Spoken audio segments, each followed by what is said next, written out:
आज epithelial tissue बताऊंगी। सबसे पहले जो एनिमल टिश्यू है, एनिमल टिश्यू हमारा 4 तरीके के एनिमल टिश्यू होते हैं। उसमें हमारा पहला इपिथेलियल है, दूसरा कनेक्टिव, तीसरा मस्कुलर और चौथा नर्वस। सबसे पहले इपिथेलियल बता रही। इपिथेलियल क्या होता है और ये 4 तरीके का होता है फर्दर। इनमें से आज केवल 2 तरीके का बताऊंगी, बाकी 2 कल करेंगे। ठीक है। इपिथेलियल टिश्यू किसे कहते हैं? इट इज कवरिंग और प्रोटेक्टिव टिश्यू। सबसे बाहर का है, कवर कर रहा है, प्रोटेक्ट कर रहा है। ठीक है, इसलिए हम इसको कवरिंग या प्रोटेक्टिव टिश्यू कहते हैं। It covers most organs. जितनी भी ऑर्गन्स होती हैं एनिमल टिश्यू में, ठीक है, जितने भी ऑर्गन्स हैं या जितनी भी कैविटीज हैं उन सबके ऊपर रहता है, यानी उन सबको क्या कर रहा है? प्रोटेक्ट कर रहा है। It also forms a barrier to keep different body system separate. अगर सपोज ये एक बॉडी है, इस बॉडी के अंदर अलग अलग ये सिस्टम्स हैं, ठीक, इन सिस्टम के बाहर ये वाली जो लेयर है that is of epithelial tissue. तो ये वाली जो लेयर है ये इस ऑर्गन को इस ऑर्गन से अलग कर रही है, जस्ट बिकॉज ये बाहर लेयर लग गई। तो आपको पता लग गया कि ये एक अलग ऑर्गन है, ये एक अलग ऑर्गन है। तो हमें कैसे पता लग रहा है? Due to this epithelial tissue के द्वारा। ठीक है। नेक्स्ट है कहाँ कहाँ पाया जाता है। पेपर में जो क्वेश्चन आता है उसमें ये पूछा जाता है, जैसे आपको दे देंगे ये लाइनिंग ऑफ ब्लड वेसल, बताओ इसमें कौन सा टिश्यू है, तो आपको उसका नाम लिखना पड़ेगा कि इपिथेलियल टिश्यू है। तो ये आपको याद करना पड़ेगा कि ये कहाँ कहाँ पाया जाता है। स्किन में, लाइनिंग ऑफ माउथ में, lining of blood vessel, lungs, alveoli और किडनी ट्यूब्यूल्स में पाया जाता है। ठीक। have small amount of cementing material between them and almost no intercellular space। ठीक, बीच में सीमेंटिंग मटेरियल बहुत कम होता है। ठीक, बिल्कुल चिपके हुए होते हैं एक दूसरे से। अगर सपोज ये एक टिश्यू है, इसके द्वारा बिल्कुल चिपका हुआ है दूसरा। ठीक है, तो इनके बीच में जो है यहाँ पर सीमेंटिंग मटेरियल बहुत ही ना के बराबर होता है।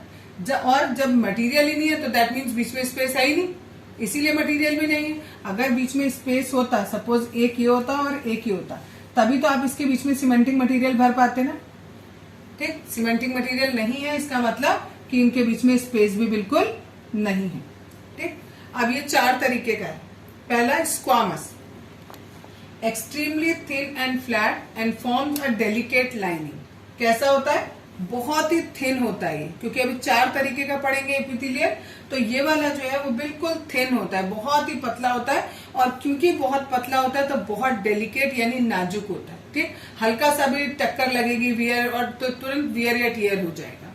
ठीक। नेक्स्ट है इसी वाले का स्क्वामस का ही, they are arrange in many layers to prevent wear and tear in skin.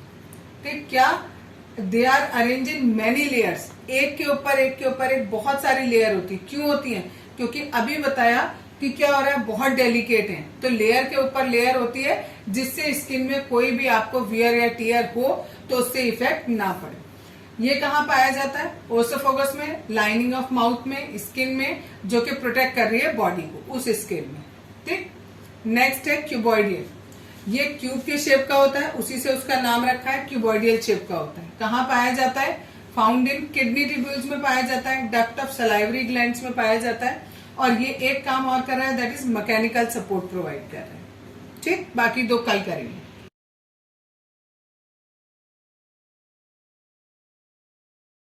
आज बताऊंगी कॉलमनर टिश्यू। ठीक है, कल बताया था एनिमल टिश्यू चल रहा था। एनिमल टिश्यू के 4 पार्ट होते हैं, इपिथेलियल, कनेक्टिव और मस्कुलर के अलावा नर्वस। 4 तरीके के हैं। इपिथेलियल में 4 टाइप होते हैं, स्क्वामस, क्यूबॉइडियल, कॉलमनर और स्ट्रेटिफाइड। ठीक है, स्ट्रेटिफाइड। ठीक, कल 2 बता दिए थे, स्क्वामस और क्यूबॉइडियल। आज बताऊंगी कॉलमनर। कॉलमनर कैसा होता है? पिलर लाइक स्ट्रक्चर होता है, लंबे लंबे होते हैं, जैसे कॉलम्स बनते हैं। ठीक है, जैसे आप कॉलम बनाते हो इस तरीके के लंबे लंबे कॉलम्स होते हैं। कहाँ पाया जाता है? Found in lining of stomach, stomach की लाइनिंग में, स्मॉल और लार्ज इंटेस्टाइन में पाए जाते हैं, और जो हमारा रेस्पिरेटरी ट्रैक्ट होता है उसमें छोटे छोटे सीलिया होते हैं। सीलिया मीन्स छोटे छोटे बाल जैसा स्ट्रक्चर होता है, वो होता है। वो जब मूव करता है तो हमारी नाक के अंदर जो मुकस होता है वो आगे आगे बढ़ता जाता है और पूरा रास्ता जो है वो क्लियर होता जाता है। ठीक है, तो क्योंकि यहाँ पर सीलिया होते हैं इस रेस्पिरेटरी ट्रैक में, तो इसलिए हम सीलिएटेड इपिथेलियल टिश्यू कहते हैं। नेक्स्ट है स्ट्रेटिफाइड स्क्वामस टिश्यू। ये skin epithelial cells are arrange in a pattern of layers. कह रहे हैं जो स्किन का इपिथेलियल टिश्यू होता है वो लेयर्स में रहता है या फिर कोई एक पर्टिकुलर पैटर्न बनाता है, उसमें अरेंज होता है, उसे हम स्ट्रेटिफाइड स्क्वामस कहते हैं। बहुत थोड़ा सा इसके बारे में है आपकी बुक में, इतना ही, केवल, ज्यादा नहीं है। बड़ी क्लासेस में जाओगे तो डिटेल में आएगा सारा, अभी जितना है केवल उतना कर लो आप। ठीक है, अब इसके बाद एनिमल टिश्यू का दूसरा टाइप बता रही हूँ, दैट इज कनेक्टिव टिश्यू। ठीक, tissue that support, protect and give structure to other tissues और ऑर्गन्स। ऐसा टिश्यू जो बाकी सारे टिश्यू को या फिर ऑर्गन्स को क्या देता हो, सपोर्ट देता हो, प्रोटेक्ट करता हो या फिर स्ट्रक्चर प्रोवाइड करे, उसे हम क्या कहते हैं, कनेक्टिव टिश्यू कहते हैं। अभी जब इसके टाइप पढ़ाऊंगी तो और अच्छे से क्लियर होगी इसकी डेफिनेशन। पहला है ब्लड। ब्लड क्या करता है, it helps in transportation of many substance like gas, hormones etcetera. ये जो आपका कनेक्टिव टिश्यू है उसी का एक टाइप है ब्लड। ब्लड भी हमारा एक कनेक्टिव टिश्यू है। कनेक्टिव का मतलब क्या होता है, कनेक्ट जो करे। ठीक है, तो ब्लड हमारा पूरी बॉडी में फैला रहता है और ये कई सारी चीजों को कई सारी चीजों से कनेक्ट करता है। और किस किस चीज का ट्रांसपोर्टेशन करता है, एक ऑर्गन से दूसरी ऑर्गन तक बहुत सारा सामान लेके जाता है। फॉर एग्जाम्पल इन्होंने दे दिया गैस और हार्मोन्स। ठीक, जो ब्लड होता है it has a fluid matrix. इसमें एक फ्लूइड जैसी चीज होती है जिसे हम क्या बोलते हैं, प्लाज्मा बोलते हैं। प्लाज्मा के अंदर हमारे 3 सेल्स होते हैं, that is RBC, WBC and platelets. ठीक है, आरबीसी क्या होते हैं, it contains red coloured respiratory pigment. ये बहुत बहुत बहुत इंपॉर्टेंट है। क्वेश्चन में कभी कभी 1 नंबर का क्वेश्चन ऐसे पूछ लिया जाता है, name the red coloured respiratory pigment in our body. ठीक है, तो वो क्या होता है, हेमोग्लोबिन होता है। That helps in transportation of oxygen. यानी आरबीसी के अंदर होता है हेमोग्लोबिन, और हेमोग्लोबिन का काम क्या होता है, पूरी बॉडी में ऑक्सीजन को पहुंचाना। ठीक, दूसरा है डब्ल्यूबीसी। डब्ल्यूबीसी क्या होता है, ये हमारी बॉडी में जितने भी जर्म्स होते हैं उनसे हमारी रक्षा करता है। हमारे शरीर को, सपोज करो आपको बुखार हो गया, ठीक है, बुखार हो गया तो बुखार से कौन फाइट, जो बुखार के जर्म्स होंगे उनसे कौन फाइट करेगा, डब्ल्यूबीसी फाइट करेगा। ठीक, नेक्स्ट है प्लेटलेट्स। ये क्या करता है, it helps in clotting of blood. Suppose करो आपके कहीं चोट लग गई, चोट लगती है तो खून निकलता है। ठीक है, आप किसी चीज से उसे दबा देते हो, कभी कभी आप नहीं दबा पाते हो, लेकिन फिर भी आप देखते हो थोड़ी देर तो खून निकलता है, उसके बाद खून क्या हो जाता है, बंद हो जाता है, अपने आप ही बंद हो जाता है। तो यानी वो खून क्या हो गया, क्लॉट हो गया, मीन्स जम गया। ठीक है, तो वो किसकी हेल्प से होता है, प्लेटलेट की हेल्प से होता है। ठीक है, आगे है इसका कनेक्टिव टिश्यू अभी बचा है। ये मैंने केवल कनेक्टिव टिश्यू का एक पार्ट बताया, दैट इज ब्लड। यानी एक तरीके का कनेक्टिव टिश्यू बताया, दैट इज ब्लड। और भी 3 तरीके के आपकी बुक में दिए हुए हैं, स्केलेटल, एरोलर और एडिपोज। ये कराऊंगी कल।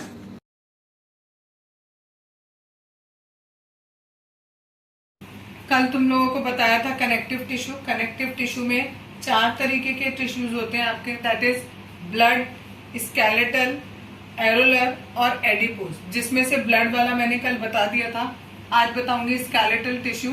स्केलेटल टिश्यू के कई पार्ट हैं, जैसे bone. It forms a framework to support body. पूरी बॉडी को सपोर्ट करने के लिए हमारी पूरी बॉडी में क्या है, हड्डियां है। अगर हड्डियां नहीं होंगी हमारे शरीर में तो हमारा पूरी बॉडी क्या है, एक मांस का टुकड़ा है खाली। ठीक है, it is strong and non flexible. Strong होते हैं, बहुत मजबूत होता है स्केलेटन हमारा, और नॉन फ्लेक्सिबल होता है, मीन्स फ्लेक्सिबल नहीं होता है। They are embedded in hard matrix that is made up of calcium and phosphorus compound. कह रहे ये जो बोन है ये किस चीज से बनी हुई होती है, बहुत ही हार्ड मैट्रिक्स होता है। मैट्रिक्स मतलब आप ऐसे समझ लो अभी कि एक तरीके का लिक्विड होता है जिसके अंदर ये बोन्स वगैरह रहती हैं। ठीक है, यानी बोन किसकी वजह से हार्ड होती है वो चीज समझ सकते हो आप, उसको मैट्रिक्स कह सकते हो। और वो कह रहे हैं उस मैट्रिक्स के अंदर आपके कैल्शियम के और फॉस्फोरस के कंपाउंड्स होते हैं। ठीक, ये बोन में केवल इतना ही पार्ट है। नेक्स्ट है लिगामेंट। लिगामेंट किसे कहते हैं, 2 bones are connected to each other by दो बोन है, दो बोन को बीच में जो जोड़ता है उसको हम क्या कहते हैं, लिगामेंट कहते हैं। ये बहुत ही इलास्टिक होता है। जैसे ये था हमारा, ये फ्लेक्सिबल बिल्कुल नहीं था, ये यहाँ पर थोड़ा सा इलास्टिक होता है। जहां पर भी दो बोन्स आपस में जुड़ेंगी वहां पर ये पाया जाता है। इट हैज कंसिडरेबल स्ट्रेंथ, यानी इसकी कुछ स्ट्रेंथ होती है। It contain very little matrix, इसमें बीच में मैट्रिक्स बहुत ही कम होता है। ठीक, नेक्स्ट है टेंडन्स। टेंडन और लिगामेंट में डिफरेंस आता है, पूछा जाता है। It connects bone to muscles, यहाँ पर क्या हो रहा था, बोन टू बोन कनेक्ट हो रहा था, और यहाँ पर बोन टू मसल कनेक्ट है। ठीक है, यहाँ पर बताया था ये बहुत इलास्टिक है, यहाँ पर ये फाइब्रस है। ठीक, फाइब्रस का मीन्स होता है जैसे बिल्कुल हल्का हल्का धागे धागे जैसी जो स्ट्रक्चर होता है उसको हम फाइब्रस बोल देते हैं। दे हैव ग्रेट स्ट्रेंथ, यहाँ पर बताया था कंसिडरेबल स्ट्रेंथ है, ठीक ठाक है स्ट्रेंथ, और यहाँ पर ग्रेट स्ट्रेंथ है, बट लिमिटेड फ्लेक्सिबिलिटी, लेकिन यहाँ पर फ्लेक्सिबिलिटी नहीं है। ये डिफरेंस आता है इन दोनों के बीच में, लिगामेंट और टेंडन के बीच में। लास्ट पार्ट इसका बच्चा कनेक्टिव टिश्यू का, that is called cartilage. It has widely spaced cell, यानी इसके जो सेल्स होते हैं उनके बीच में अच्छा खासा स्पेस होता है। It smoothens bone surface at joint, जहां पर दो बोन जो है वो जॉइंट होती हैं उस जगह के सरफेस को थोड़ा सा स्मूथ बनाता है। कहां पर पाया जाता है, present in knows, year, trachea and larynx. ये जो नोज का आगे का पार्ट होता है जो बिल्कुल सॉफ्ट सॉफ्ट होता है, दैट इज कार्टिलेज। कान का ये वाला नीचे वाला जो पोर्शन है, ठीक है, दैट इज कॉल्ड कार्टिलेज। ठीक, नेक्स्ट है, इसी में solid matrix is composed of protein and sugar. यहाँ पर जो मैट्रिक्स है उसमें क्या क्या चीजें हैं, प्रोटीन और शुगर है। यहाँ पर जो मैट्रिक्स था उसमें कौन था, कैल्शियम और फास्फोरस था। ये बोन की बात हो रही थी, और वो किसकी बात हो रही है, कार्टिलेज की बात हो रही है। ये आपका कनेक्टिव टिश्यू में से जो हमने स्केलेटल वाला बोला था वो पार्ट हमारा खत्म हो गया। अब नेक्स्ट है एरोलर, यही कनेक्टिव का ही एक टाइप है। ये एरोलर टिश्यू कहाँ पाया जाता है, found between skin and muscles, या फिर around blood vessels and nerves and in bone marrow, इन सारी जगहों पर ये पाया जाता है। नेक्स्ट है सपोर्ट इंटरनल ऑर्गन, जितने भी शरीर के अंदर के ऑर्गन्स हैं उन्हें सपोर्ट देता है और हेल्प करता है कोई भी टिश्यू को रिपेयर करने में। ठीक, अगर कोई भी टिश्यू में कोई दिक्कत आ जाती है, कोई खराब हो जाता है, तो उसको रिपेयर करने में ये हेल्प करता है। लास्ट है एडिपोज। लास्ट है adipose, it is found between the skin and between internal organs. Skin और जो इंटरनल ऑर्गन के बीच की जगह होती है वहां पर ये एडिपोज पाया जाता है। It is filled with fat globules, और ये किससे भरा हुआ होता है, फैट होता है इसके बीच में। ठीक है, यानी एडिपोज जो है उसमें क्या चीज होती है, फैट ग्लोब्यूल्स होते हैं।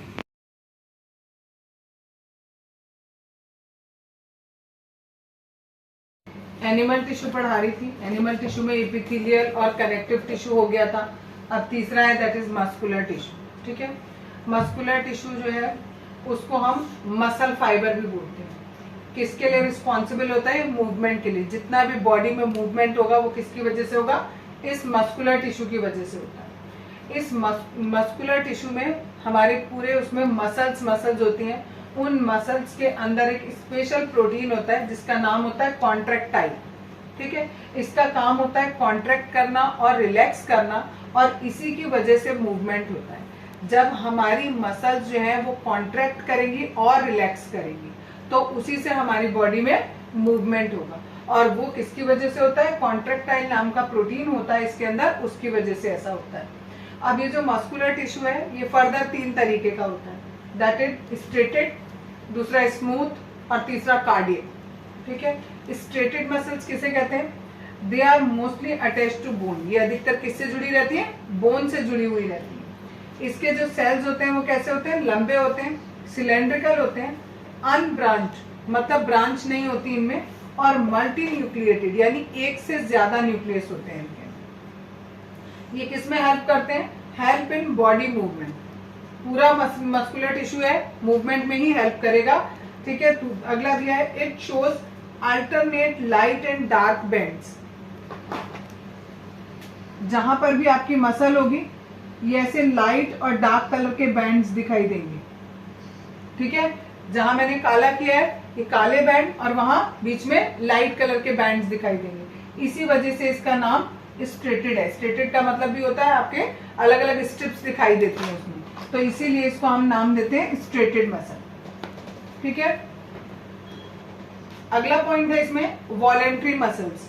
Muscles present in our limbs move when we want them to and stop when we so decide. यानी वॉलेंट्री मीन्स होता है हमारी इच्छा से, हमारा मन होता है, जब हमारा मन होता है हम अपने हाथ को ऐसे हिला लेते हैं, मन नहीं है हमने हाथ नहीं हिलाया, ठीक है, या हमारा मन कर रहा है कि हमारा हाथ हिल रहा है हम रोक दें हाथ को, तो हमने रोक दिया हाथ को। ठीक है, तो जो ऐसा मूवमेंट होता है जो हम अपनी इच्छा से करते हैं, वॉलेंट्री मीन्स होता है अपनी इच्छा से करना।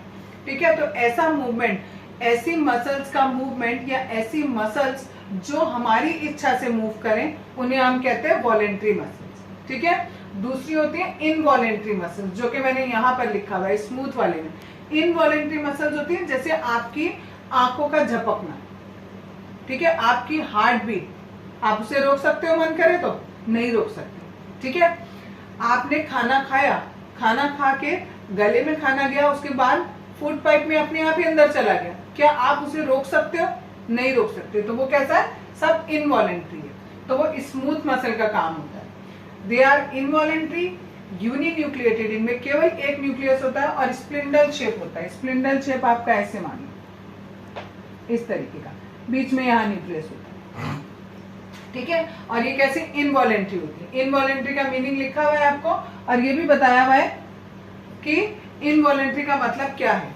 Movement of food in alimentary canal. Alimentary canal में जब फूड आपका जाता है तो वो कैसे होता है? अपने आप ही चला जाता है, आप उसे ना रोक सकते हो ना आप उसे स्टार्ट कर सकते हो। ठीक है, और भी दिया है, और the contraction and relaxation of blood vessels. आपकी बॉडी के अंदर जो ब्लड वेसल्स हैं वो कब कॉन्ट्रैक्ट होंगी, कब रिलैक्स होंगी, ये इसको आप कंट्रोल नहीं कर सकते। तो ये मूवमेंट कैसे हुए? हमारे इनवॉलेंट्री मूवमेंट्स हुए। ठीक है, वी कैन नॉट स्टार्ट और स्टॉप देम, हम इन्हें ना तो स्टार्ट कर सकते हैं ना हम इन्हें स्टॉप कर सकते हैं। फाउंड इन, कहाँ पाई जाती है ये वाली muscle? Found in iris of eyes. ठीक है, दूसरा in ureters, in the branches of lungs, इन सारी जगहों पर पाई जाती है। क्वेश्चन ऐसे पेपर में आ सकता है कि आप ये बताओ ब्रांचेस ऑफ लंग में कौन सी मसल पाई जाती है, तो स्मूथ मसल पाई जाती है। ठीक है, ये वाली जो स्मूथ मसल्स होती हैं इनके सेल्स भी लंबे होते हैं लेकिन स्प्लिंडल शेप होते हैं। यहाँ पर हमारा था सिलेंड्रिकल शेप, वहां कैसा है? स्प्लिंडल शेप है, अभी मैंने आपको बना के बताया स्प्लिंडल शेप कैसी होती है। एंड यूनिन्यूक्लिएटेड, इसमें भी एक ही न्यूक्लियस है। एंड ऑल्सो कॉल्ड अनस्ट्रेटेड, क्योंकि इसमें स्ट्रिप्स नहीं होती, जैसे मैंने पहला वाला बताया था उसमें लाइट और डार्क स्ट्रिप्स थी, इसमें स्ट्रिप्स नहीं होती, इसलिए इसे हम अनस्ट्रेटेड भी कहते हैं, स्मूथ या अनस्ट्रेटेड। तीसरी मसल्स होती है cardiac muscles. These muscles are involuntary only found in walls of heart. ये इनवॉलेंट्री हैं और केवल जो आपका हार्ट है उसमें पाई जाती है, यानी जो हार्ट की मसल्स होती हैं उनको आप कार्डियक मसल्स कह सकते हो। ठीक, दीज आर यूनिन्यूक्लिएटेड, इनमें भी एक न्यूक्लियस होता है। And branch in these muscles, और ब्रांच भी होती है इनमें। Muscles of heart show rhythmic contraction and relaxation through out the life.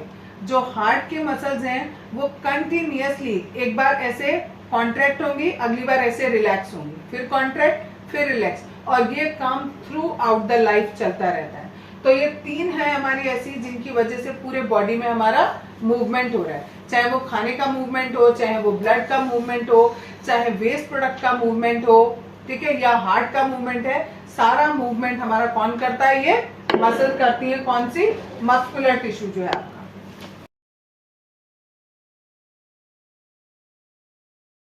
आज बताऊंगी नर्वस टिश्यू, ये लास्ट वाला है।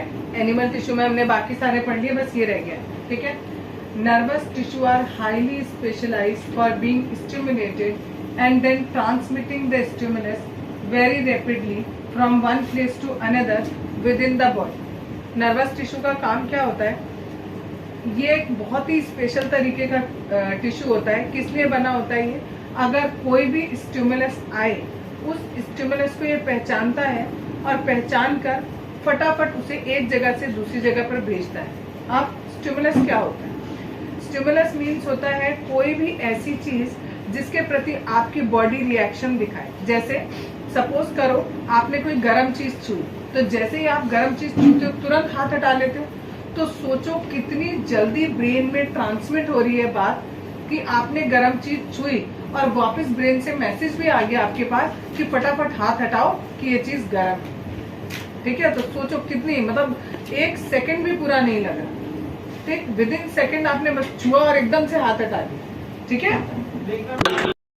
नेक्स्ट पॉइंट है इसमें कि ये किससे मिलकर बना होता है। The brain, spinal cord and nerves, इन 3 चीजों से मिलकर हमारा ये पूरा नर्वस टिश्यू बना होता है। Are composed of the nervous tissue. The cell of this tissue are called nerve cells और न्यूरॉन्स। जितने भी इसके सेल होते हैं उनको हम क्या बोलते हैं, या तो न्यूरॉन बोलेंगे या नर्व सेल बोलेंगे, क्योंकि हमें पता है टिश्यू किससे बनता है, सेल से मिलकर बनता है। तो जितने भी इसके सेल्स होते हैं उन्हें हम क्या बोलते हैं, नर्व सेल बोलते हैं या न्यूरॉन बोलते हैं। ये न्यूरॉन का पिक्चर आपको बना के दिखाया है। ठीक है, न्यूरॉन में क्या क्या होता है।